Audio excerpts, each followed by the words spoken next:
आधुनिक भारत के इतिहास में आज का टॉपिक है भारत का स्वतंत्रता संघर्ष, महत्वपूर्ण तथ्य। और ये सभी हम लोग लुसेंट जीएस से लाइन बाय लाइन पढ़ रहे हैं। तो आइए शुरू करते हैं। पहला अंग्रेज विरोधी संघर्ष सन्यासियों के द्वारा शुरू किया गया। ये पीछे भी देखे थे, जिसका वर्णन हमें कहाँ देखने को मिलता है, वो आनंद मठ में देखने को मिलता है। अगर पूछा जाए इसका रचयिता कौन है, तो बंकिम चंद्र चटर्जी है, जो वंदे मातरम के रचयिता भी हैं। ठीक है, 1760 से लेकर के 1800 ईस्वी तक ये बंगाल और बिहार में हुआ था। अगर पूछा जाए नेता कौन थे, तो किनान नारायण और द्विजय नारायण।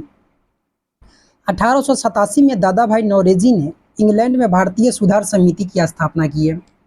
ये कब? तो 1887 ईस्वी में। कहाँ किए? तो इंग्लैंड में किए। 1885 में कांग्रेस का स्थापना हुआ था, उसके 2 साल बाद याद रखिएगा कहाँ किए, तो इंग्लैंड में भारतीय सुधार समिति की स्थापना किए। 1887 के बाद ब्रिटिश सरकार का रुख कांग्रेस के प्रति क्या होता चला गया, तो कठोर होता चला गया। ठीक है, नौरोजी दत्त और वाचा ने धन निष्कासन का सिद्धांत का प्रतिपादन किया। तो अगर पूछा जाता है इसमें धन निष्कासन का सिद्धांत, तो नौरोजी दत्त और वाचा ने धन निष्कासन का सिद्धांत का प्रतिपादन किया। अगर इसमें से भी अगर सिर्फ एक नाम रहे तो दादा भाई नौरोजी लगाइएगा। दादा भाई नौरोजी ने धन का पलायन सिद्धांत का वर्णन अपनी पुस्तक poverty and un British rule in India में किया था। ठीक है, ये सब इंपॉर्टेंट है, बीपीएससी में यहाँ से क्वेश्चन प्रीवियस ईयर में पूछा गया है ये, तो इसलिए ध्यान दीजिएगा। चलिए, इसके बॉक्स में कुछ जो दिया गया हुआ है कांग्रेस पर कुछ जो विशेष टिप्पणियां किसके द्वारा किया गया उसको देख लीजिए, क्योंकि यहाँ से भी क्वेश्चन हमें देखने को मिलता है। तो डैफरीन है, कांग्रेस केवल सूक्ष्मदर्शी अल्पसंख्यकों का प्रतिनिधित्व करती है, ऐसा किसके द्वारा कहा गया? तो ये कांग्रेस के द्वारा कहा गया, डैफरीन के द्वारा, सॉरी। क्या कहा गया? तो कांग्रेस केवल सूक्ष्मदर्शी अल्पसंख्यकों का प्रतिनिधित्व करती है, ये डैफरीन के द्वारा कहा गया। लॉर्ड कर्जन के द्वारा कहा गया कि कांग्रेस लड़खड़ाकर गिर रही है, भारत में रहते हुए मेरी इच्छा है कि उसे शांतिपूर्वक मरने में मदद कर सकूं। ऐसा किसके द्वारा? तो कर्जन के द्वारा। ये कथन दे दिया जाएगा और पूछा जाएगा कि बताइए किसके द्वारा कहा गया। कांग्रेस क्षय रोग से मरने ही वाली है, ये अरविंद घोष के द्वारा कहा गया। और कांग्रेस के जो लोग हैं ये पदों के भूखे राजनीतिज्ञ हैं, ये बंकिम चंद्र चटर्जी के द्वारा कहा गया। और अश्विनी कुमार दत्त के द्वारा कांग्रेस का सम्मेलन 3 दिनों का तमाशा है, ये अश्विनी दत्त के द्वारा कहा गया कि जो कांग्रेस का जो सम्मेलन है केवल 3 दिनों का तमाशा है। लाला लाजपत राय के द्वारा कहा गया कि कांग्रेस लॉर्ड डफरिन के दिमाग की उपज है, ये किसके द्वारा कहा गया? कि लाला लाजपत राय के द्वारा कहा गया कि कांग्रेस जो है ये लॉर्ड डफरिन के दिमाग की उपज है। लेकिन डफरिन के द्वारा क्या कहा गया? तो कांग्रेस केवल सूक्ष्मदर्शी अल्पसंख्यकों का प्रतिनिधित्व करती है। बिपिन चंद्र पाल, कांग्रेस याचना करने वाली संस्था है, बिपिन चंद्र पाल के द्वारा कहा गया कि कांग्रेस जो है भीख मांगने वाली संस्था है या याचना करने वाली संस्था है, जो भी दिया रहे। ठीक है, आगे जो टॉप पॉइंट है उसको देखिए। कह रहा है कि ब्रिटिश हाउस ऑफ कॉमन का चुनाव लड़ने वाले प्रथम भारतीय WC बनर्जी थे, जो चुनाव हार गए। इस पर स्टार लगा लीजिए, थोड़ा इस पर ध्यान दीजिएगा। यहाँ ध्यान दीजिएगा कि ब्रिटिश हाउस ऑफ कॉमन्स का चुनाव जो लड़ने वाले अगर पहले पूछा जाए तो WC बनर्जी है। यहाँ ये नहीं पूछा जा रहा है कि जीते या हारे। ठीक है, तो यहाँ चुनाव लड़ने वाले बनर्जी हो गए। और ब्रिटिश हाउस ऑफ कॉमन्स के सदस्य चुने जाने वाले प्रथम अगर भारतीय पूछा जाए तो दादा भाई नौरोजी थे। कौन? तो अगर चुने जाने वाले में अगर पूछा जाए, इस पर ध्यान दीजिएगा कि क्वेश्चन क्या पूछा जा रहा है। तो अगर चुने जाने वाले में दादा भाई नौरोजी थे। इन्होंने लिबरल पार्टी के उम्मीदवार के रूप में फिन्सबरी में 1892 में चुनाव जीता था, जो इंग्लैंड का था, वहीं पर ये चुनाव जीते हुए थे। कब था? 1892 ईस्वी में। लिबरल पार्टी ये कभी कभी पूछ दिया जाता है। ठीक है, उदारवाद से थे ये लिबरल पार्टी, जो भी ऑप्शन में रहे देख लीजिएगा। लॉर्ड कर्जन ने 20 जुलाई 1905 को बंगाल विभाजन के निर्णय की घोषणा की। कब? तो ये डेट इंपॉर्टेंट है, याद रखिएगा। 20 जुलाई 1905 की ये घोषणा की है। 20 जुलाई 1905 को बंगाल विभाजन के निर्णय की घोषणा की है।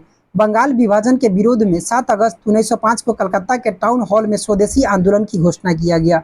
ये डेट भी इंपॉर्टेंट है, 7 अगस्त 1905 को कहाँ तक? कलकत्ता के टाउन हॉल में स्वदेशी आंदोलन का ये घोषणा किया गया। बंगाल विभाजन 16 अक्टूबर 1905 को प्रभावी हुआ, जो ये पीछे भी हम लोग देख चुके हैं। बंगाल विभाजन 16 अक्टूबर 1905 को प्रभावी हुआ। इस दिन पूरे बंगाल में शोक दिवस मनाया गया। शोक दिवस के रूप में कब मनाया गया? तो 16 अक्टूबर 1905 को शोक दिवस के रूप में मनाया गया। रविंद्रनाथ टैगोर के आह्वान पर इस दिन को राखी दिवस के रूप में मनाया गया। रविंद्रनाथ टैगोर, कुछ याद आ रहा है? गीतांजलि इनके द्वारा जो लिखा गया है, इनके आह्वान पर राखी दिवस मनाया गया। स्वदेशी आंदोलन में वंदे मातरम, विभाजन नहीं चाहिए और बंगाल एक है के नारे लगाए गए। ठीक है, तो इसमें क्या नारे लगाए गए? तो वंदे मातरम, विभाजन नहीं चाहिए और बंगाल एक है के नारे लगाए गए। स्वदेशी आंदोलन का विचार सर्वप्रथम कृष्ण कुमार मित्र के पत्र संजीवनी में 1905 में प्रस्तुत किया गया था। इंपॉर्टेंट है, इस पर स्टार लगा लीजिए। यह पूछा जाता है कि स्वदेशी आंदोलन का विचार सर्वप्रथम किसके दिमाग में आया? तो कृष्ण कुमार मित्र। आंध्र प्रदेश के डेल्टा इलाकों में स्वदेशी आंदोलन को वंदे मातरम आंदोलन के नाम से जाना जाता था। कहाँ? तो यह आंध्रा का जो डेल्टा इलाका है वहाँ स्वदेशी आंदोलन को वंदे मातरम आंदोलन के नाम से जाना जाता था। महत्वपूर्ण आंदोलन, एक मिनट, यहाँ स्वदेशी आंदोलन का दिल्ली में नेतृत्व सर सैयद हैदर राजा, मद्रास में चिदम्बरम पिल्लई, पुणे और मुंबई में तिलक ने, पंजाब में लाला लाजपत राय ने किया। तो ये मैच करने के लिए दे दिया जाता है, इसलिए ये भी महत्वपूर्ण हो जाता है।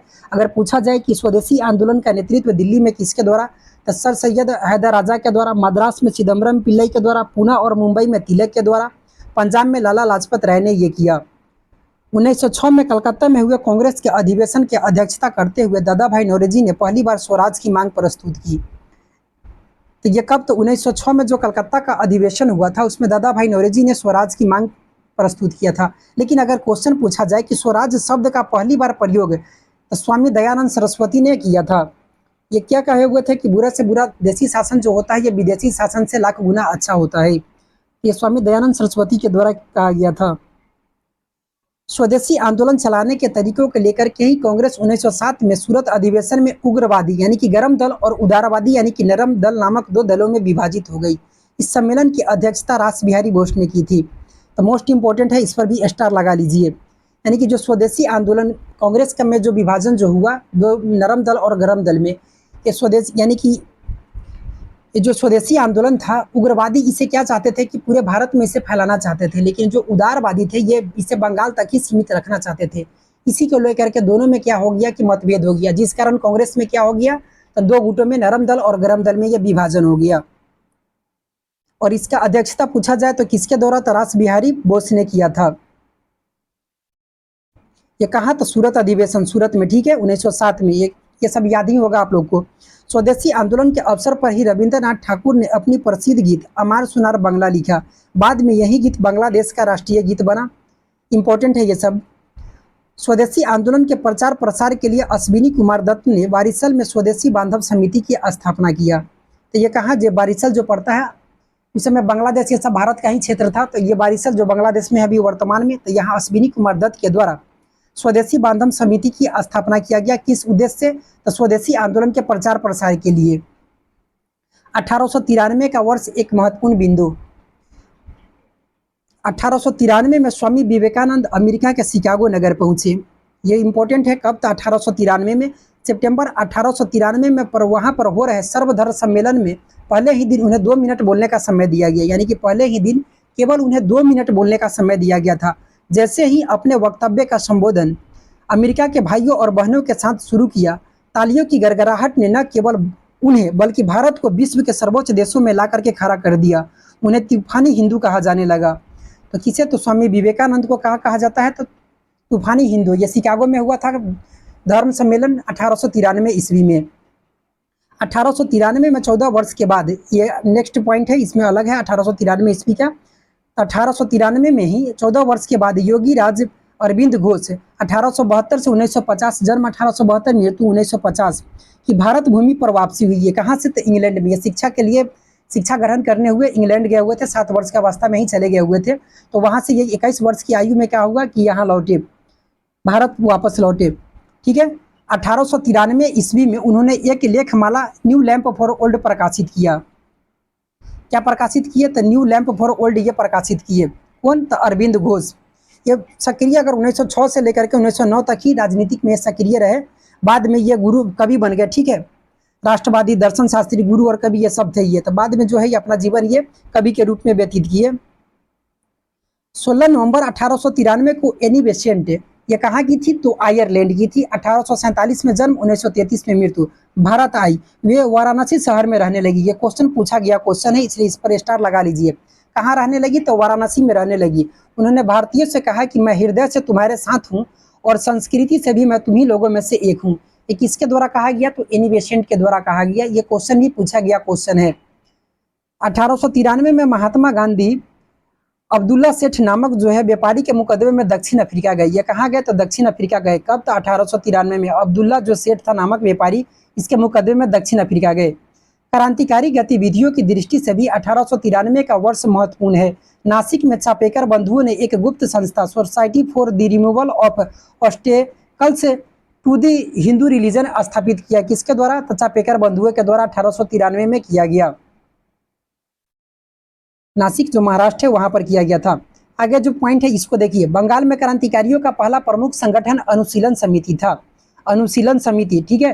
खून का बदला खून, इसका जो उद्देश्य था खून का बदला खून, तो यह कहाँ किया गया? बंगाल में क्रांतिकारियों का प्रमुख जो संगठन था अनुशीलन समिति के गठन, इसका स्थापना 24 मार्च 1903 ईस्वी को हुई थी। संस्थापकों के अनुरोध पर बैरिस्टर प्रथम नाथ मित्र यानी कि पी मित्र इसका नेतृत्व संभाला। किसके द्वारा इसका नेतृत्व संभाला गया? जो बैरिस्टर थे प्रथम नाथ मित्र यानी कि इसको पी मित्र भी शॉर्ट में लिखा जाता है, इसका नेतृत्व संभाला। इसका मुख्यालय जो था ये कलकत्ता में ही था। इसके प्रथम कार्यकारिणी में 5 सदस्य थे। प्रथम नाथ मित्र जो इसका जो ये अध्यक्ष बन गए, ठीक है।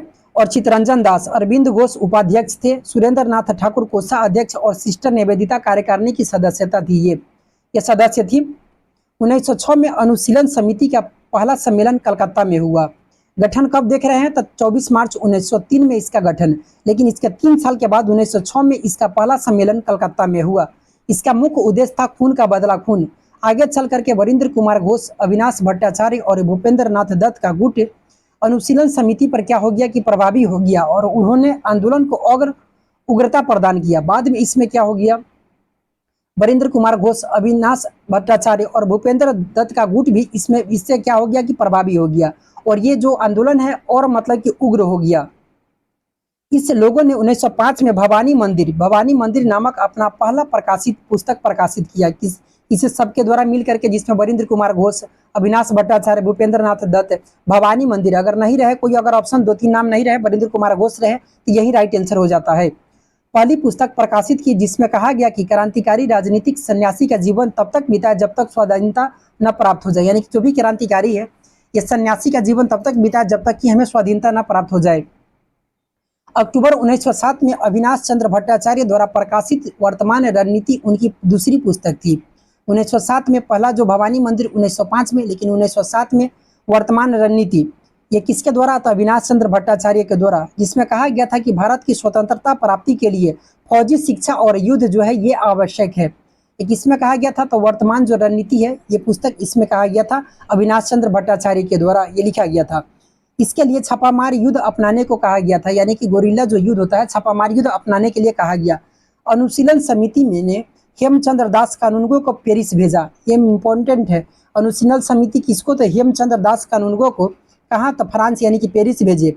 किस लिए? तो बम बनाने का जो कला है ये सीखने के लिए, जिसमें रूसी क्रांतिकारी निकोलस सनफ्रांसिस्किस से क्या? तो बम बनाना ये सीखा।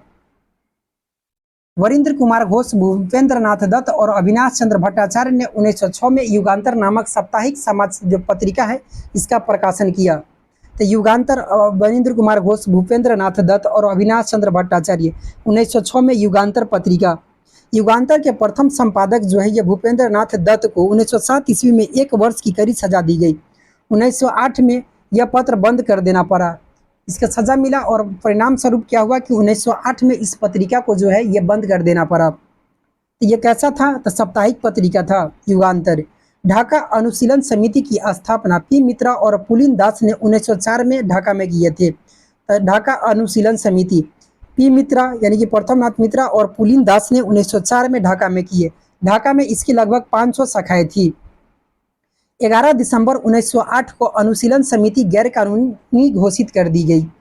कब? तो 11 दिसंबर 1908 को गैर अनुशीलन जो समिति है ये इसको कहाँ? ये जो ढाका में हुआ था अनुशीलन समिति, देख ही रहे थे इसका क्या उद्देश्य था? तो खून का बदला खून। तो इसे 1908 में 11 दिसंबर 1908 को अनुशीलन समिति को गैर कानूनी घोषित कर दिया गया।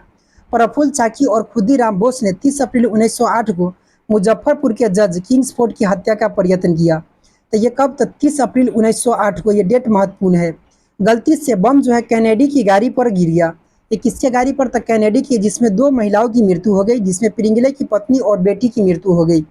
चाकी ने, जो प्रफुल्ल चाकी थे, ये आत्महत्या कर लिया और खुदीराम बोस को लगभग 18 वर्ष की अवस्था में 11 अगस्त 1908 को फांसी दे दी गई। खुदीराम बोस बंगाल के क्रांतिकारियों का युगांतर दल के सक्रिय सदस्य थे। युगांतर दल के नेता वरिंद्र कुमार घोष थे। ये किसका सदस्य थे? तो युगांतर दल के ये सक्रिय सदस्य थे, जो क्रांतिकारी जो दल था इसका ये सदस्य थे। ये पश्चिम बंगाल से जब इसके यहाँ जब ट्रांसफर हुआ था किंग्सफोर्ड का, तो वहीं से पीछा करते हुए यहाँ मारने का प्लान से ये मुजफ्फरपुर आया हुआ था। खुदीराम बोस, इसके बारे में दिया जा रहा है जन्म 1889 ईस्वी में, ग्राम हबीबपुर, जिला मिदनापुर, पश्चिम बंगाल। 1889 में जन्म। पकड़ने वाली इसका पुलिस फतेह सिंह और शिव प्रताप मिश्र। देखिए, पकड़ने वाली पुलिस अगर वास्तविक में देखा जाए तो ये भी जो है फतेह सिंह और शिव प्रताप मिश्र, ये सब कौन थे? तो ये भारतीय ही थे। अंग्रेज जब यहाँ आए तो यहाँ अगर शासन अगर इतना लंबा समय तक नहीं कर पाते, अगर उनको भारतीय के द्वारा साथ नहीं मिला होता, तो कहीं ना कहीं इसमें भारतीय के द्वारा साथ ही मिला, तब जा करके लंबे समय तक अंग्रेज भारत पर आक्रमण कर पाए। खुदीराम बोस के मुकदमे में जो जज था, ये देखिए, मुकदमे में जो जज था, ये जज कौन था? तो कर्नाटक जो है ये जज है। देखिए, बीपीएससी के लिए ये महत्वपूर्ण हो जाता है, इसलिए इसको ध्यान से देखिएगा।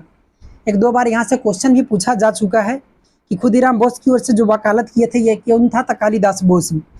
सरकारी वकील, देखिए, मानुक और विनोद मजूमदार, ये सरकारी वकील थे जो ये खुदीराम बोस के विपक्ष में, यानी कि इसे सजा दिलवाना चाहते थे।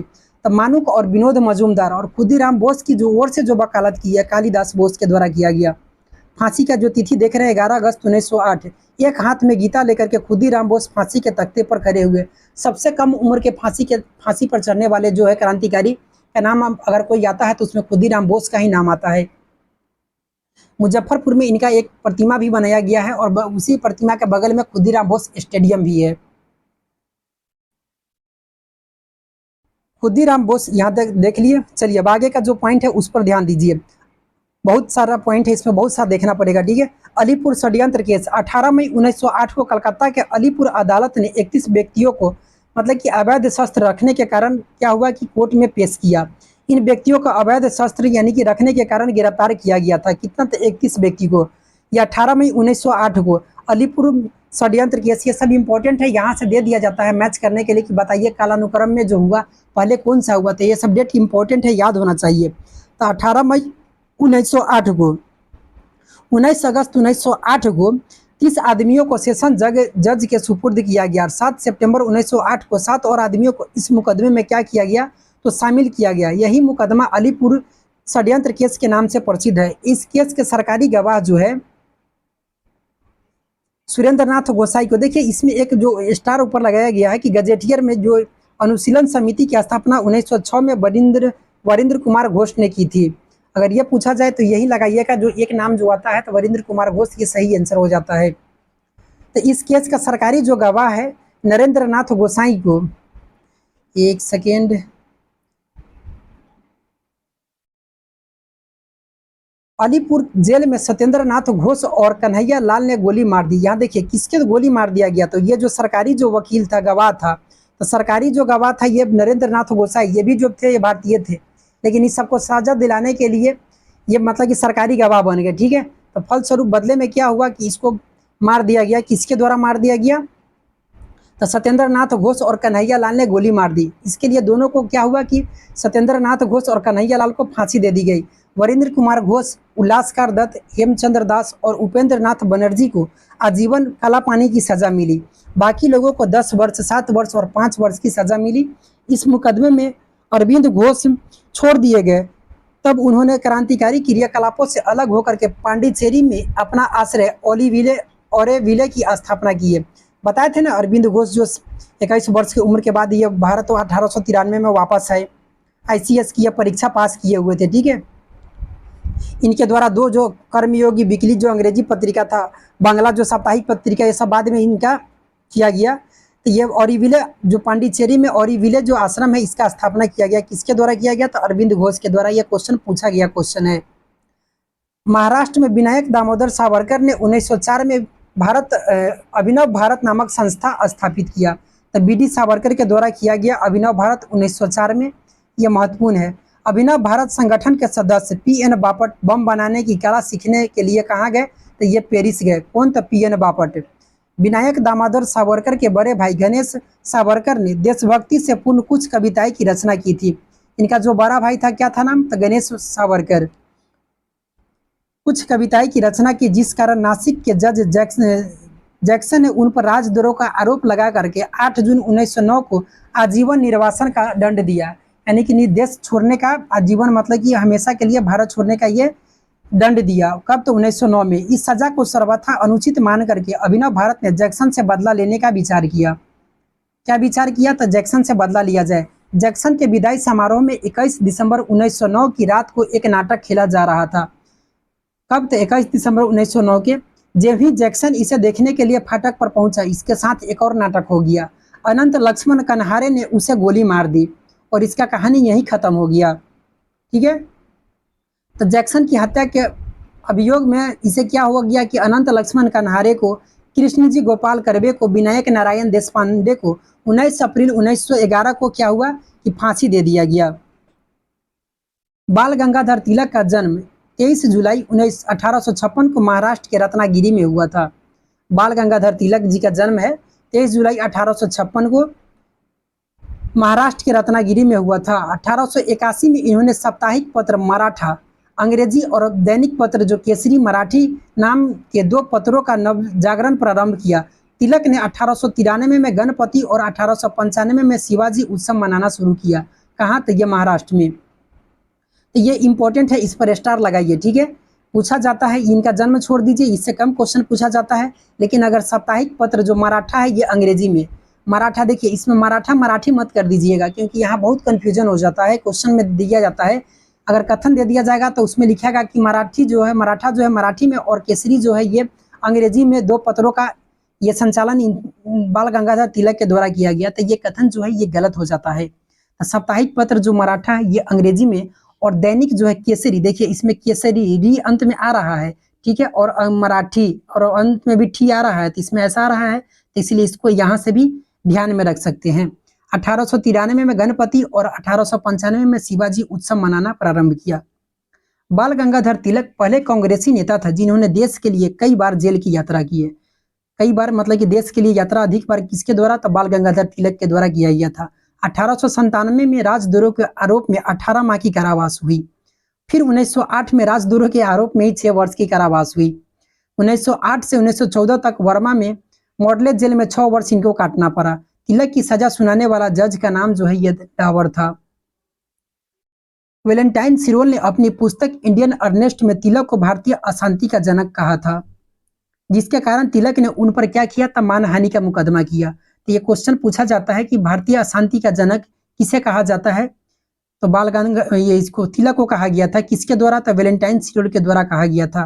प्लेग के समय के ज्यादतियों से प्रभावित होकर के पुणे का जो छापेकर बंधु है, दामोदर छापेकर और बालकृष्ण छापेकर ने 22 जून 1897 को प्लेग कमिश्नर रैंड और एयरहस्ट की हत्या कर दिया था। तो ये पूछा जाता है, छापेकर बंधुओं के द्वारा प्लेग जो अधिकारी था रैंड और एयरहस्ट की हत्या कर दिया गया था। महाराष्ट्र से क्रांतिकारी पत्र काल का संपादन परांजपे ने किया था।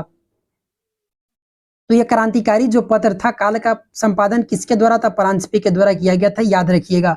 1905 में लंदन में श्यामजी कृष्ण वर्मा ने इंडियन होम रूल सोसाइटी की स्थापना किया। कहाँ? तो ये लंदन में 1905 में। श्यामजी कृष्ण वर्मा को क्रांतिकारियों का पिता भी कहा जाता है। मोस्ट इंपोर्टेंट नाम याद रखिए, श्यामजी कृष्ण वर्मा को क्रांतिकारियों का पिता भी कहा जाता है। अवनींद्रनाथ टैगोर ने 1906 में Indian society of oriental arts की स्थापना की, जिससे प्राचीन भारतीय कला और संस्कृति का संरक्षण का विकास हुआ। न्यू इंडिया नामक एक अंग्रेजी साप्ताहिक समाचार पत्र और 1906 में वंदे मातरम नामक समाचार पत्र है, ये बिपिन चंद्रपाल ने निकाला। न्यू इंडिया अगर एक अंग्रेजी समाचार साप्ताहिक जो है ये किसके द्वारा? 1906 में। और वंदे मातरम ये बिपिन चंद्रपाल ने निकाला था। 30 दिसंबर 1906 को ढाका के नवाब सलीमुल्लाह खां के निमंत्रण पर सम्मेलन हुआ। ये कब तक? 30 दिसंबर 1906 को। यहाँ से इंपॉर्टेंट है, इस पर देखिएगा। नवाब वकारुल मुल्क इसके अध्यक्ष थे। सलीमुल्लाह खां यानी ढाका में निमंत्रण पर, ये ढाका में सलीमुल्लाह खां के निमंत्रण पर सम्मेलन हुआ। नवाब सलीम वकारुल मुल्क इसके जो है ये क्या थे, तो इसके मुस्लिम लीग जो है इसका जो ये अध्यक्ष थे। इसी सम्मेलन में अखिल भारतीय मुस्लिम लीग का जो हुआ ये उदय हुआ। अखिल भारतीय मुस्लिम लीग का जो उदय हुआ ये 1906 में देखने, जिसका मुख्यालय लखनऊ में, इसका मुख्यालय याद रखिएगा, पूछा जाता है। लीग का संविधान 1907 में कराची में बना और इस संविधान के अनुसार प्रथम अधिवेशन 1908 में अमृतसर में हुआ, जिसका अध्यक्षता सैयद इमाम ने की थी। देखिए, प्रथम अगर पूछा जाए संविधान बनने के बाद, अगर इसका जो प्रथम अधिवेशन हुआ ये अमृतसर में हुआ था और इसका अध्यक्षता किसके द्वारा किया गया, तो सैयद इमाम के द्वारा किया गया था। लेकिन अगर इसके बाद अगर देखा जाए, इस अधिवेशन में जो है यानी कि 1908 का जो अमृतसर अधिवेशन हुआ था, इसमें आगा खां को मुस्लिम लीग का अध्यक्ष बनाया गया। कब? तो 1908 में। और इसी अधिवेशन में मुसलमानों के लिए अलग से, एक सेकेंड, मुसलमानों के लिए अलग से एक निर्वाचक मंडल की मांग की गई, जिसको 1909 में मार्लियामेंटो सुधार में क्या कर लिया गया, तो मान लिया गया। मुस्लिम लीग ने बंगाल विभाजन का समर्थन किया। मुस्लिम लीग के द्वारा बंगाल विभाजन का जो है ये समर्थन किया गया। 1908 में मुस्लिम लीग की एक शाखा जो है ये लंदन में खोली गई, जिसे सैयद अमीर अली ने क्या किया, तो वह स्थापित किया था। विकाजी रुस्तम कामा भारतीय मूल की फ्रांसीसी नागरिक थी, जो जर्मनी की स्टुटगार्ट शहर में 22 अगस्त 1907 को आयोजित जो 7वीं अंतर्राष्ट्रीय कांग्रेस में तिरंगा फहराने के लिए जानी जाती है। तो ये क्वेश्चन पूछा जाता है, तो किसके द्वारा, तो मैडम विकाजी कामा रुस्तम के द्वारा। ये कहाँ पर, तो जर्मनी के स्टुटगार्ट जो शहर है यहाँ पर। कब? तो 22 अगस्त 1907 को कांग्रेस में तिरंगा फहराने के लिए जानी जाती है। ये तिरंगा वहां फहराई थी। इन्होंने दादा भाई नौरोजी के निजी सचिव के रूप में भी काम की थी। कौन? तो विकाजी काम रुस्तम कामा। 1 जुलाई 1909 को मदन लाल ढींगरा ने विलियम कर्जन वाइली को गोली मार करके हत्या कर दी। तो मदन लाल ढींगरा ने किसे, तो कर्जन वाइली को गोली मार करके हत्या कर दी। 16 अगस्त 1909 ईस्वी को मदन लाल ढींगरा को मृत्यु दंड दिया गया। कब? तो 16 अगस्त 1909 को इसको मृत्यु दंड दिया गया। 21 दिसंबर 1909 को अनंत कनहरे ने जैक्सन को गोली मार दी। वायसराय लॉर्ड कैनिंग ने 1911 में दिल्ली में भव्य दरबार का आयोजन इंग्लैंड के सम्राट जॉर्ज पंचम और मेरी के स्वागत में किया। तो इस पर स्टार लगाइए, यहाँ से क्वेश्चन रहता है। 1911 में लॉर्ड हार्डिंग ने 1911 में दिल्ली दरबार का जो आयोजन हुआ इंग्लैंड के सम्राट जॉर्ज प्रथम और मेरी के स्वागत में किया। इस दरबार में जो निम्न घोषणाएं हुई, बंगाल विभाजन को रद्द किया गया। बंगाल का जो विभाजन किया गया था इसे रद्द किया गया। बंगाली भाषा क्षेत्रों को मिलाकर के एक अलग प्रांत बनाया गया। बिहार एक अलग राज्य बना, जिसमें उड़ीसा भी शामिल था। राजधानी को कलकत्ता से दिल्ली हस्तांतरित करने की घोषणा हुई। 1 अप्रैल 1912 को दिल्ली भारत की राजधानी बनी। तो कब? तो 1 अप्रैल 1912 को। इम्पोर्टेंट है ये। 23 दिसंबर 1912 ईस्वी को रास बिहारी बोस ने दिल्ली में वायसराय लॉर्ड हार्डिंग पर बम फेंका। इसके परिणाम स्वरूप 13 व्यक्ति गिरफ्तार किए गए। इसमें प्रमुख थे मास्टर अमीन चंद्र, दीनानाथ अवध बिहारी लाल, बाल मुकुंद, बसंत कुमार विश्वास, हनुमंत सहाय और बलराज। दीनानाथ दबाव में आकर के क्या हो गया, तो सरकारी गवाह बन गए। कौन? तो दीनानाथ। और मास्टर अमीन चंद्र, अवध बिहारी लाल, बाल मुकुंद और बसंत कुमार को क्या हो गया, तो ये फांसी दे दी गई। अरुणडेल कमेटी जो है, लॉर्ड मिंटो ने 1906 में राजनीतिक सुधारों के हेतु 4 सदस्यीय कमेटी का गठन किया था, जिसका गठन एटी अरुणडेल के नेतृत्व में किया था। इसमें अपनी सिफारिश में भारत के विभिन्न परिषदों के विस्तार के साथ एक सामंतों की समिति बनाए जाने की अनुशंसा की थी तथा विभाजन को रद्द, मतलब कि जो बंगाल विभाजन है इसे रद्द करने की संस्तुति की। किसके द्वारा? तो अरुणडेल कमेटी के द्वारा। ये याद रखिएगा। 1 नवंबर 1913 को अनेक भारतीयों ने लाला हरदयाल के नेतृत्व में सैन फ्रांसिस्को अमेरिका में गदर पार्टी की स्थापना की। स्टार लगाइए इस पर। तो 1 नवंबर 1913 को कहाँ, तो सैन फ्रांसिस्को अमेरिका में गदर पार्टी की स्थापना की। यह पूछा जाता है। अगर इसका प्रथम अध्यक्ष अगर पूछा जाए तो सोहन सिंह इसका प्रथम अध्यक्ष हो गया। लाला हरदयाल इसके प्रथम वित्त मंत्री और काशीराम कोसा अध्यक्ष चुने गए थे। 1 नवंबर 1913 को गदर अखबार का पहला अंक जो है ये प्रकाशित हुआ, जो उर्दू में था। 9 दिसंबर 1913 को गुरुमुखी में छपने लगा। इसके प्रत्येक अंक में पहले पृष्ठ पर छपता था अंग्रेजी राज का काला चिट्ठा। थोड़ा धुंधला है लेकिन जो बोल दे रहे हैं उसको सुन लीजिएगा। इसके प्रत्येक अंक के पहले पृष्ठ पर छपता था अंग्रेजी राज का काला चिट्ठा। कामागाटू जो है ये जापानी जहाज को बाबा गुरुदत्त सिंह ने 1914 ईस्वी में किराया पर लिया था।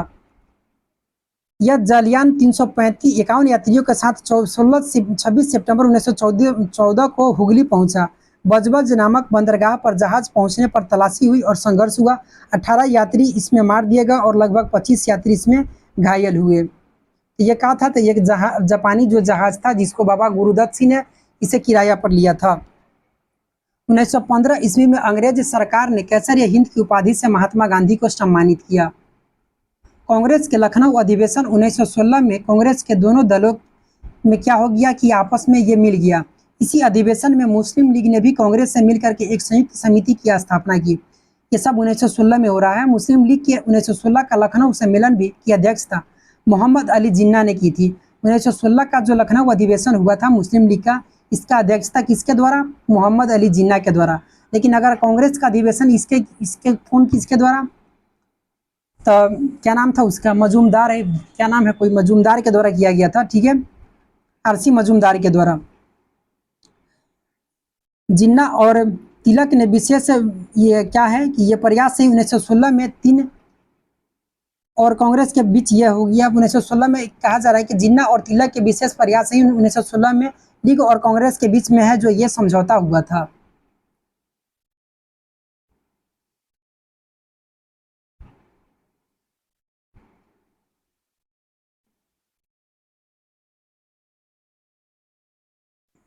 बाल गंगाधर तिलक ने स्वशासन प्राप्ति हेतु 28 अप्रैल 1916 को पूना में होम रूल लीग की स्थापना किया था। ये होम रूल लीग की स्थापना किसके द्वारा किया गया? स्टार लगा दीजिए इस पर। तो होम पूना में जो किया गया था ये बाल गंगाधर तिलक के द्वारा, जो यानी कि पूरा जो पूना में किसके द्वारा था? तिलक के द्वारा। और इसके जो प्रथम अध्यक्ष कब था? 28 अप्रैल 1916 ईस्वी को। इसके प्रथम अध्यक्ष जोसेफ बाप्टिस्टा और सचिव जो है एनसी केलकर थे। तिलक ने अपने अखबार मराठा जो अंग्रेजी में देख चुके हैं और केसरी मराठी में माध्यम से इसका जो है होम रूल लीग का प्रचार प्रसार किया। एनी बेसेंट सितंबर 1916 में, यहाँ अप्रैल में, उसके बाद में सितंबर में एनी बेसेंट मद्रास में यानी कि होम रूल लीग की स्थापना किया।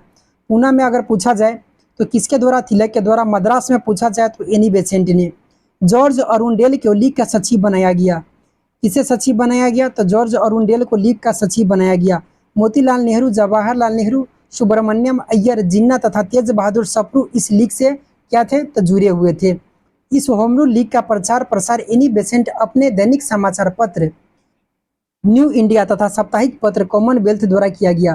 तो पूछा जाता है न्यू इंडिया तथा साप्ताहिक पत्र कॉमनवेल्थ के किसके लेखक? ये किसके द्वारा? तो एनी बेसेंट के द्वारा। लेकिन अगर यंग इंडिया पूछा जाए तो ये महात्मा गांधी हो जाते हैं। गोपाल कृष्ण गोखले ने अपने संगठन सर्वेंट्स ऑफ इंडिया सोसाइटी के सदस्यों को होम रूल लीग आंदोलन में भाग लेने की अनुमति नहीं दी। किसके द्वारा? था गोपाल कृष्ण गोखले यानी कि जीके गोखले। ये कौन है? जीके गोखले। ये किसके गुरु थे? ये महात्मा गांधी के जो राजनीतिक गुरु थे गोपाल कृष्ण गोखले। अपने संगठन जो सर्वेंट्स ऑफ इंडिया सोसाइटी के सदस्यों को इसमें भाग लेने की अनुमति नहीं दी। गांधी जी के प्रथम विश्व युद्ध के समय लोगों ने सेना में भर्ती होने के लिए प्रोत्साहित किया था। गांधी जी प्रथम जब विश्व युद्ध हो रहा था इस समय भारतीय लोगों को सेना में भर्ती होने के लिए प्रोत्साहित किया, इसलिए उन्हें भर्ती करने वाला सार्जेंट कहने लगे। लोग उन्हें क्या कहने लगे? तो भर्ती करने वाला सार्जेंट के रूप में इन्हें कहने लगे। बिहार में एक किसान नेता राजकुमार शुक्ल ने गांधी जी को चंपारण आने के लिए, एक मिनट इससे पहले एक लाइन छूट गया, 1916 ईस्वी में गांधी जी ने अहमदाबाद के करीब साबरमती आश्रम की स्थापना किया। ये पूछा जाता है कहाँ था? अहमदाबाद में साबरमती आश्रम की स्थापना 1916 में गांधी जी के द्वारा। बिहार के एक नेता किसान नेता राजकुमार शुक्ल ने गांधी जी को चंपारण आने को प्रेरित किया। ये इससे जो लखनऊ अधिवेशन हुआ था उसमें जाकर के भेंट मुलाकात किए थे और वहीं पर ये आग्रह किए थे गांधी जी को चंपारण आने के लिए। चंपारण आंदोलन के इस सूत्रधार को 20 मई 1929 को 54 वर्ष की आयु में मृत्यु हो गई। किसका? तो राजकुमार शुक्ल के 54 वर्ष की आयु में 1929 में मृत्यु हो गई। अंग्रेज अधिकारी जो वहाँ के थे एमन, जिससे शुक्ल जी के 25 वर्षों तक लड़ते रहे थे, मतलब कि इनसे 25 वर्ष तक ये लड़ते रहे थे केस मुकदमा। उनके श्राद्ध कर्म के लिए 300 रुपया भेजा। कब? तो 1929 में 300 रुपया भेजा और कहा कि वह चंपारण का अकेला मर्द था। ठीक है, किसके द्वारा कहा गया? तो अंग्रेज अधिकारी एमन के द्वारा कहा गया। भारत में सत्याग्रह का पहला प्रयोग 1917 में चंपारण यानी कि जो बिहार है यहाँ से शुरू किया गया। चंपारण विद्रोह के कारण अंग्रेजों को 3 कठिया प्रथा को समाप्त करना पड़ा। जो 3 कठिया जो प्रथा था, यानी कि 20 कट्ठा में 3 कट्ठा जो होता था, ये नील की खेती करना पड़ता था। इसे क्या हुआ तो समाप्त करना पड़ा। 3 कठिया खेती अंग्रेज मालिकों द्वारा बिहार के चंपारण जिले के रैयतों में यानी कि किसानों पर नील की खेती के लिए जबरन लागू 3 तरीके में से एक था। मतलब कि जो 3 तरीका था उनमें एक था। खेती के अन्य 2 तरीका कुरतौली और कुक्सी कहलाता था। इसमें अलग अलग 2 और था, कुरतौली था और कुस्की था। और जो तीसरा था ये 3 कठिया जो था 20 बीघा में, मतलब कि प्रति बीघा यानी कि 20 कट्ठा में 3 कट्ठा पर नील की खेती करना होता था। अगर कोई नहीं करना चाहते थे तो इसके लिए मतलब कि एक अच्छा खासा रकम भी पे करना होता था। गांधी जी ने सत्याग्रह का सर्वप्रथम प्रयोग दक्षिण अफ्रीका में किए। इस सर्वप्रथम सत्याग्रह का प्रयोग गांधी जी कहाँ किए तो ये दक्षिण अफ्रीका में किए। एक सेकेंड, आगे जो पॉइंट दिया है इस पर ध्यान दीजिएगा। बेसेंट ने 20 अगस्त 1917 ईस्वी को होम रूल लीग की समाप्ति करने की घोषणा की। तो कब? तो 20 अगस्त 1917 को होम रूल लीग के समाप्त करने की घोषणा की। मांटेग्यू घोषणा 20 अगस्त 1917 को तत्कालीन भारत सचिव मांटेग्यू ने ब्रिटिश सरकार द्वारा भारत में लागू किए जाने वाले प्रस्तावित सुधारों की घोषणा की, जिसमें 4 बातों का उल्लेख था। क्या? तो मांटेग्यू घोषणा ये जब दे दिया जाता है डेट तो 20 अगस्त 1917, इसमें 4 बातें का उल्लेख था। ब्रिटिश शासन का लक्ष्य भारत में स्वशासन को विकसित करना है। मतलब ब्रिटिश शासन का जो लक्ष्य है भारत में स्वशासन यानी कि यहीं के जो शासन है इसी को विकसित करना है। लेकिन स्वशासन एकदम ना दिया जाएगा बल्कि विभिन्न चरणों में दिया जाएगा। एकाएक मतलब कि स्वशासन जो है इसे नहीं दिया जाएगा। कैसे दिया जाएगा? तो विभिन्न चरणों में दिया जाएगा। विभिन्न चरणों का निर्धारण भारतीयों द्वारा स्वशासन की दिशा में की गई प्रगति पर निर्भर करेगा। और ये भी किस पर निर्भर करेगा? तो भारतीय का जो प्रगति है उस पर निर्भर करेगा कि कब देना है। प्रगति के विषय में निर्धारण ब्रिटिश संसद, और इसका जो निर्धारण होगा ये ब्रिटिश संसद तथा ब्रिटिश भारत सरकार द्वारा किया जाना था। देखिए इसमें जो भी था ये सारा का सारा ब्रिटिश के हाथों में ही था। ठीक है। मांटेग्यू घोषणा भारतीय सरकार अधिनियम 1919 का क्या है तो ये आधार बनी।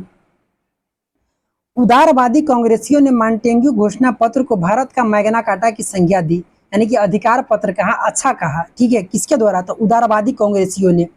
तिलक ने मांटेग्यू घोषणा पत्र को सूर्य विहीन उषा काल कहा। तिलक जानते थे कि ऐसा कभी नहीं होने वाला है, अंग्रेज लंबे समय तक इस पर शासन करना चाहते हैं। तो तिलक ने मांटेग्यू घोषणा को सूर्य विहीन क्या कहा तो उषा काल कहा।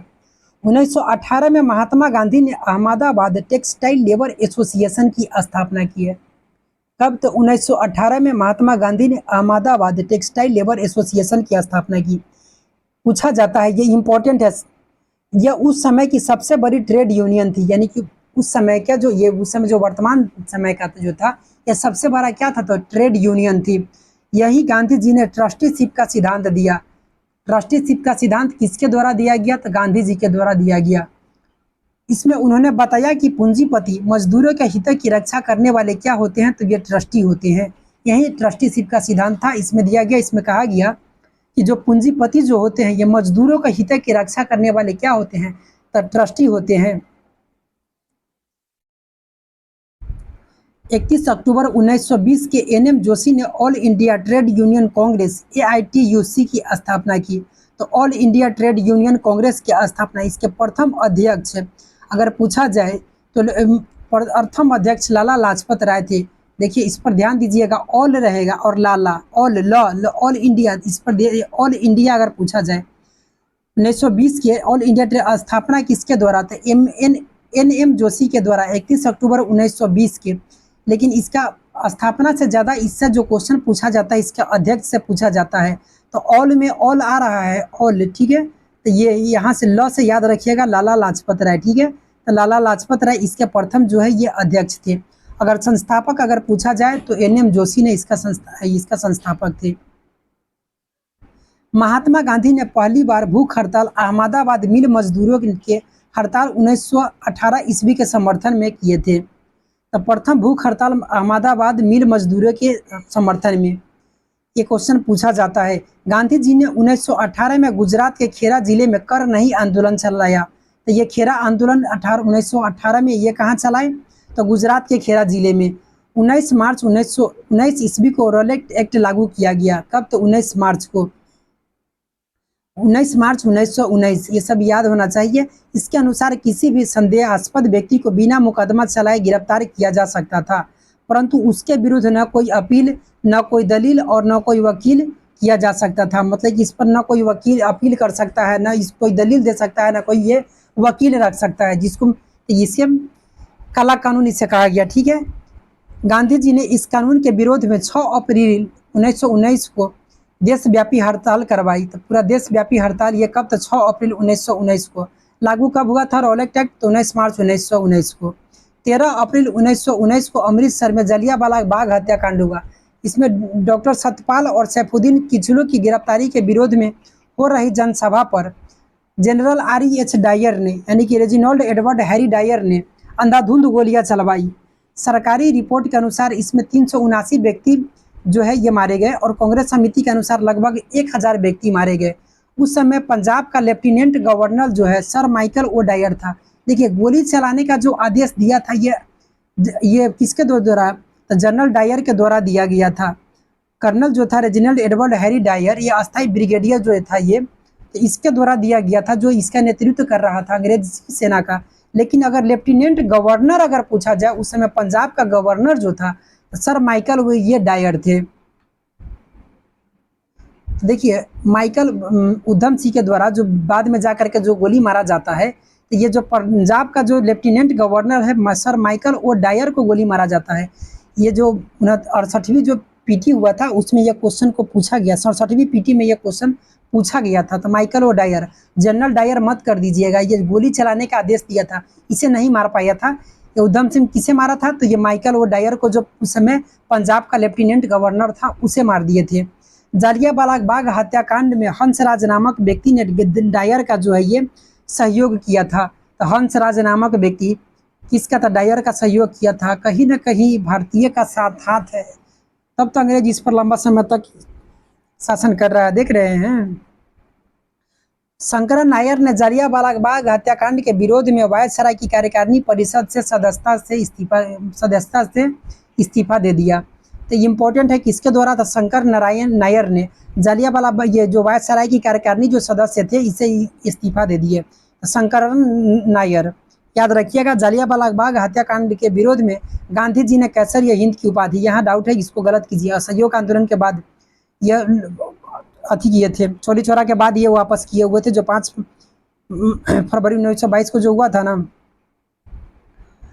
इसके बाद किए थे। यहाँ जलियांवाला बाग के विरोध में ये वापस नहीं किए थे। इसमें वापस किए थे जमनालाल बजाज ने राय बहादुर की उपाधि और रविंद्रनाथ टैगोर ने सर की उपाधि, ये वापस लौटा दिया था। ये दोनों याद रखिए, लेकिन महात्मा गांधी वाला ये कीजिएगा तो गलत हो जाएगा। जालियांवाला बाग हत्याकांड की जांच के लिए सरकार ने 19 अक्टूबर 1919 को लॉर्ड हंटर की अध्यक्षता में एक कमेटी का गठन किया। कब? तो 19 अक्टूबर 1919 को। इसमें 5 अंग्रेजी और 3 जो है भारतीय सदस्य थे। सर चिमन लाल छितलवार, शहजादा सुल्तान अहमद और जगत नारायण, इसमें ये क्या थे? तो भारतीय सदस्य थे। 5 अंग्रेज और 3, अगर देखा जाए तो 8 सदस्य थे ये। तो इसमें 5 अंग्रेज थे और 3 भारतीय थे। कांग्रेस ने जालियांवाला बाग हत्याकांड की जांच के लिए मदन मोहन मालवीय के नेतृत्व में एक आयोग की नियुक्ति किया। इसके अन्य सदस्यों में मोतीलाल नेहरू और गांधी जी थे। इन्होंने क्या कहा? तो ये फांसी की मांग किया था। जालियांवाला बाग कभी जल्ली नामक व्यक्ति की क्या था? तो ये संपत्ति था। पूछा जाता है, ये कभी कभी क्वेश्चन पूछ दिया जाता है। खिलाफत आंदोलन भारतीय मुसलमानों का मित्र राष्ट्रों के विरुद्ध, विशेषकर ब्रिटेन के खिलाफ टर्की के खलीफा के समर्थन में यह आंदोलन था। 17 अक्टूबर 1919 को समूचे देश में खिलाफत दिवस मनाया गया, ये याद रख सकते हैं। 17 अक्टूबर 1919 को समूचे देश में क्या हुआ था? खिलाफत दिवस मनाया गया। 23 नवंबर 1919 ईस्वी को हिंदू और मुसलमानों की एक संयुक्त कॉन्फ्रेंस हुई, जिसकी अध्यक्षता महात्मा गांधी के द्वारा किया गया। रॉलेट एक्ट, जालियांवाला बाग हत्याकांड और खिलाफत आंदोलन के उत्तर में गांधी जी ने 1 अगस्त 1920 को असहयोग आंदोलन क्या किए? तो ये प्रारंभ कर दिए। डेट इंपॉर्टेंट है, याद रखिएगा। असहयोग आंदोलन की पुष्टि भारतीय राष्ट्रीय कांग्रेस ने दिसंबर 1920 के नागपुर अधिवेशन में की थी। तो इसका जो कांग्रेस का जिसका समर्थन असहयोग को कब मिल गया? तो जो नियमित अधिवेशन होता था नागपुर में 1920 में, 2 अधिवेशन हुआ था, एक स्पेशल एक विशेष हुआ था और एक जो नियमित रहता है ये नागपुर में हुआ था। इसमें इसको प्रस्ताव को मंजूरी दे दिया गया, किसके द्वारा? तो कांग्रेस के द्वारा। इसके प्रस्ताव में CR दास ने प्रस्तावित किया था। इस प्रस्ताव को चित्तरंजन दास ने क्या किया था? तो ये प्रस्तावित किया। ये सब महत्वपूर्ण है। कथन और कारण में भी क्वेश्चन दे दिया जाता है, चाहे वन लाइनर में भी यहाँ से क्वेश्चन पूछ दिया जाता है। मोहम्मद अली को सर्वप्रथम असहयोग आंदोलन में गिरफ्तार किया गया। तो मोहम्मद अली को किसे तो सर्वप्रथम असहयोग आंदोलन में गिरफ्तार किया गया?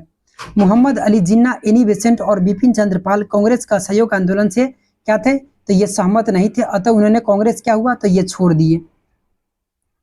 कौन? तो मोहम्मद अली जिन्ना, एनी बेसेंट और बिपिन चंद्र पाल ये असहयोग आंदोलन से सहमत नहीं थे और बाद में क्या हुआ कि कांग्रेस छोड़ दिए।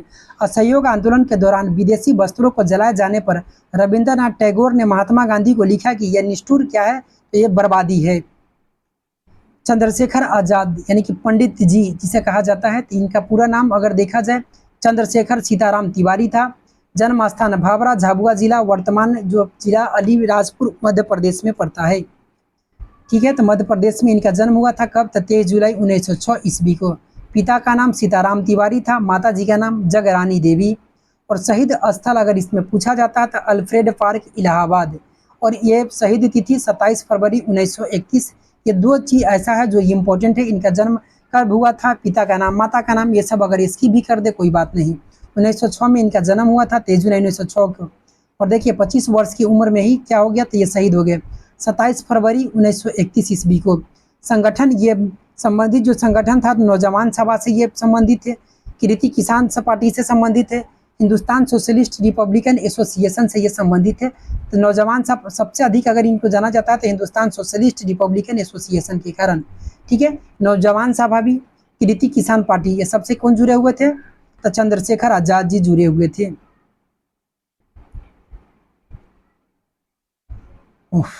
एक सेकेंड, हाँ। 5 फरवरी 1922 ईस्वी को गोरखपुर जिले के चौरी चौरा नामक स्थान पर असहयोग आंदोलनकारियों ने क्रोध में आकर के थाने में आग लगा दी। कब? तक 5 फरवरी 1922 को, जिसमें एक थानेदार और 21 सिपाहियों की मृत्यु हो गई। इसी घटना से महात्मा गांधी दुखी होकर के 11 फरवरी 1922 को असहयोग आंदोलन के स्थगित कर दिए। इस समय महात्मा गांधी बारदोली में थे। 13 मार्च 1922 को गांधी जी को गिरफ्तार कर 6 वर्ष की कारावास की सजा सुनाई गया, लेकिन उनका स्वास्थ्य संबंधी कारणों के कारण 5 फरवरी 1924 को ही रिहा कर दिया गया। 1922 को मेवाड़ भील आंदोलन का नेता अगर पूछा जाए, जो राजस्थान में मेवाड़ भील आंदोलन का नेता मोतीलाल तेजावत था 1922 का। 1923 में इलाहाबाद में चित्तरंजन दास और मोतीलाल नेहरू ने कांग्रेस के अंतर्गत ही एक स्वराज पार्टी की स्थापना किया। तो 1923 में चित्तरंजन दास और मोतीलाल नेहरू ये बहुत बार देख चुके हैं पीछे भी। महात्मा गांधी सिर्फ एक बार बेलगांव में जो हुआ था, बेलगांव में अधिवेशन किए थे कब? तो 1924 में। सचिंद्र सन्याल ने 1924 में कानपुर में हिंदुस्तान रिपब्लिकन एसोसिएशन की स्थापना की। हिंदुस्तान HRA, इसका याद रखिएगा, HRA ये पूछा जाता है। हिंदुस्तान रिपब्लिकन एसोसिएशन सचिंद्र नाथ सन्याल के द्वारा स्थापना किया गया कब? तो 1924 में। कहाँ तक? कानपुर। ये सब पूछा जाता है, इम्पोर्टेंट है। अगर HRA पूछा जाए तो ये दिल्ली में हुआ था, लेकिन HRA अगर ये जो हुआ था 1924 में तो ये कानपुर में हुआ था। भगत सिंह ने 1928 में दिल्ली स्थित फिरोज शाह कोटला में हिंदुस्तान सोशलिस्ट रिपब्लिकन एसोसिएशन की स्थापना की है। तो ये किसके द्वारा था? भगत सिंह के द्वारा किया गया 1928 में। इसका स्थापना किसके द्वारा? तो भगत सिंह के द्वारा। HSRA से कौन जुड़े थे? तो HSRA से कौन जुड़े थे? तो भगत सिंह जुड़े थे। और हिंदुस्तान रिपब्लिकन एसोसिएशन में हिंदुस्तान सोशलिस्ट इसमें नाम आ गया जो 1928 में। ठीक है, और हिंदुस्तान HRA 1924 में। कहाँ तक? कानपुर में, सचिंद्र सन्याल के द्वारा। 9 अगस्त 1925 ईस्वी को 10 व्यक्तियों ने सहारनपुर से लखनऊ की ओर जा रही 8 डाउन ट्रेन से रेल विभाग का खजाना काकोरी नामक स्थान पर क्या किया? तो ये लूट लिया। कब? तो 19 अगस्त 1925 को। इसे ही काकोरी कांड कहा गया। सरकारी खजाना लूटने का विचार राम प्रसाद बिस्मिल का था। ये किसका था? लूटने का जो विचार था राम प्रसाद बिस्मिल का था। इसमें राम प्रसाद बिस्मिल, राजेंद्र लाहौरी, रोशन सिंह और अशफाक उल्ला खां दिसंबर 1987 को फांसी दे दी गई। और प्रथम मुस्लिम अगर पूछा जाए जो फांसी पर चढ़े थे तो अशफाक उल्ला खां का नाम आता है। इसमें किसे? राम प्रसाद बिस्मिल को, राजेंद्र लाहौरी को, रोशन सिंह को, इस सबको फांसी दे दी गई। और सचिंद्र सन्याल को आजीवन कारावास की सजा मिली। नाथ गुप्त को 14 वर्ष का कैद हुआ। राम प्रसाद बिस्मिल यह कहते हुए कि मैं राज्य के पतन की इच्छा करता हूँ, फांसी पर कहते हुए क्या है तो ये लटक गए। मतलब कि अंग्रेजी राज के पतन की इच्छा करता हूँ, ये कहते हुए क्या हुआ तो फांसी पर लटक गए। कौन? राम प्रसाद बिस्मिल। संभवतः अशफाक उल्ला खां पहले भारतीय क्रांतिकारी मुसलमान थे जो देश की स्वतंत्रता के लिए फांसी के तख्ते पर लटके थे। ये सब इम्पोर्टेंट है, पूछा जाता है। स्त्रियों ने स्वयं अपने अधिकारों के लिए आंदोलन करने के उद्देश्य से 1926 में अखिल भारतीय महिला संघ स्थापित किया। साइमन कमीशन 3 फरवरी 1928 ईस्वी को भारत आया। ये डेट इम्पोर्टेंट है। ये भी इम्पोर्टेंट रख सकते हैं कि स्त्रियों ने स्वयं अपने अधिकारों के लिए आंदोलन करने के उद्देश्य से 1926 में अखिल भारतीय महिला संघ अगर पूछा जाए कब तो 1926 में। साइमन कमीशन 3 फरवरी 1928 ईस्वी को भारत आया। ये डेट याद होना चाहिए। इसे व्हाइट मैन कमीशन भी कहते हैं क्योंकि इसमें जो भी सदस्य थे सब अंग्रेज ही थे। 1927 को बटलर कमेटी का मुख्य उद्देश्य भारत सरकार तथा देशी राज्यों के मध्य संबंधों का सुधारना था। ये बटलर कमेटी का क्या उद्देश्य था तो भारतीय जो भारत सरकार है, अंग्रेजी भारत सरकार तथा देशी राज्यों के मध्य ये संबंध को सुधारना था। नेहरू रिपोर्ट को अंतिम रूप से अगस्त 1928 में, देखिए ये डेट भी महत्वपूर्ण हो जाता है। अगस्त ये प्रस्ताव, ये अगस्त रिपोर्ट, ये सब जब पूछा जाता है तो इसे में याद होना चाहिए। आयोजित सर्वदलीय सम्मेलन में स्वीकार किया गया। तो 1928 में इस सम्मेलन की अध्यक्षता डॉक्टर अंसारी ने की थी।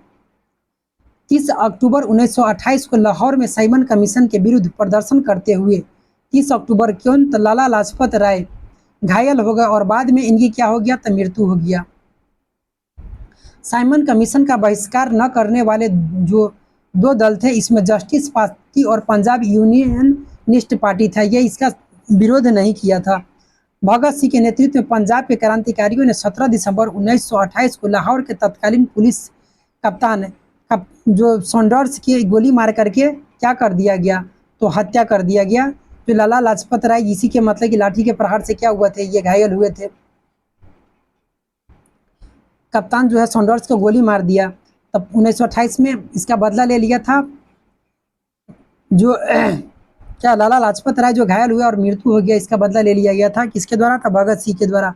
और पंजाब के क्रांतिकारियों ने पब्लिक सेफ्टी बिल पास होने के विरोध में 8 अप्रैल 1929 को बटुकेश्वर दत्त और भगत सिंह ने दिल्ली के सेंट्रल लेजिस्लेटिव असेंबली में खाली बेंचों पर क्या हुआ था, ये बम फेंका।